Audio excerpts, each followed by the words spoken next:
திமுக கூட்டணியில் உள்ள காங்கிரஸ் விலகி போகிற மாதிரி இருக்குது. அழகிரியில் ஒரு மாதிரி ஸ்டேட்மெண்ட். திராவிட முன்னேற்றக் கழகத்தின் மூத்த அமைச்சரும் திமுகவின் பொதுச் செயலாளருமான துரைமுருகன் அவர்களிடம் செய்தியாளர்கள் கேட்ட கேள்விக்கு நச்சென்று பதில் ஒன்றை கூறியுள்ளார்.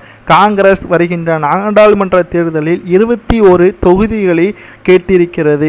இதில் 14 தொகுதிகள் வரை எங்களுக்கு ஒதுக்கீடு செய்ய வேண்டும் என்றும் அதுவும் நாங்கள் கேட்கின்ற தொகுதிகள் மட்டும்தான் தர வேண்டும் என்று இன்று மாலை பட்டியல்களையும் திமுகவின் தலைமை அலுவலகத்திற்கு அனுப்பி வைத்திருக்கிறது காங்கிரஸ். ஆனால் விடாப்பிடியாக நமது மூத்த அமைச்சர் துரைமுருகன் அவர்கள் நீங்கள் கேட்கின்ற தொகுதி அனைத்தையும் தர முடியாது என்றும் 4 தொகுதிகள் மட்டும்தான் வழங்கப்படும் என்றும் அதிகபட்சம் 7 தொகுதிகள் வழங்கப்படலாம், ஆனால் நீங்கள் கேட்கின்ற 14 தொகுதிகளோ அல்லது 21 தொகுதிகளோ வழங்க முடியாது என்று துரைமுருகன் அவர்கள் கூறியுள்ளார்.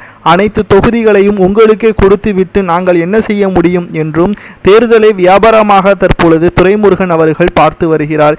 எனது மகன் நிற்க போற தொகுதியை நீங்கள் கேட்பது நியாயமா என்றும் எனது மகனுக்கு ஒதுக்கப்படாத தொகுதி நிச்சயமாக நான் திமுகவில் இருந்து வெளியேறுவதற்கு ஒரு காரணமாக ஆகிவிடும், இதுவே எனது கடைசி எச்சரிக்கை என்று தற்பொழுது திமுகவிற்கும் காங்கிரசிற்கும் கூறியுள்ளார். மத்திய சென்னையை தனது மகனுக்கு இடஒதுக்கீடு வேண்டும் என்று ஏற்கனவே ஸ்டாலின் அவர்களிடம் கூறியுள்ளார். இதற்கு சம்மதமும் தெரிவித்துள்ளார். ஆனால் காங்கிரஸ் மத்திய தொகுதியே எங்களுக்கு கிடைக்க வேண்டும் என்று ஏற்கனவே வலுக்கட்டாயமாக ஸ்டாலின் அவர்களிடம் பேச்சுவார்த்தையும் நடத்தியது.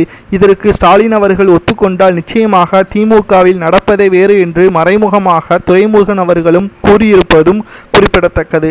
தேவைப்பட்டால் காங்கிரஸ் திமுகவின் கூட்டணியில் இருந்து விலகிக் கொள்ளட்டும், எங்களுக்கு அதனால் எந்த ஒரு பாதிப்பும் கிடையாது என்றும் கூறியுள்ளார். தனது மகனுக்கு கிடைக்காத தொகுதி காங்கிரஸே வேண்டாம் என்பதற்கு ஏற்ப இவரது செயல்பாடுகள் குறித்து உங்களது கருத்துக்களை கமெண்ட் வாயிலாக கூறுங்கள். நன்றி, வணக்கம்.